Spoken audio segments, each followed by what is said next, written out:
তো বন্ধুরা দেখো, আমাদের চরকডাঙ্গাছি ঠাকুর আসবে, তাই জন্য তোমাদের আগেও একদিন বলেছি। এখানে দেখো সব কিছু গুছিয়ে নিয়েছি, ফুল, ধূপকাঠি, সিঁদুর, আর এখানে জল নেব, আর এক বালতি জল নেব। ওই তুলসী তলায় ঠাকুর আসবে, তোমাদের সেই ভিডিওটাই শেয়ার করছি। চলো ঠাকুর আসুক, তারপরে আবার দেখা হচ্ছে।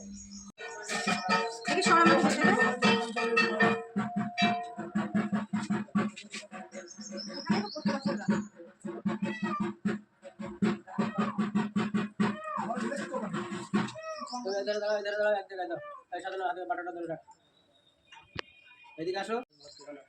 আচ্ছা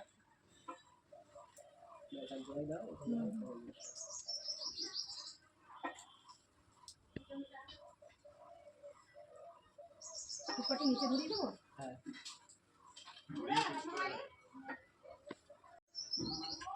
না সিঁদুর দোকান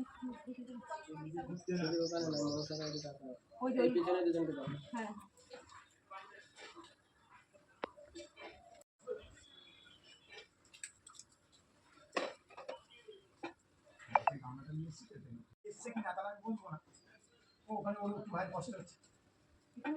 ঠিক আছে, এবার চাল পয়সা দিবি না? হ্যাঁ হ্যাঁ পরে আসুন।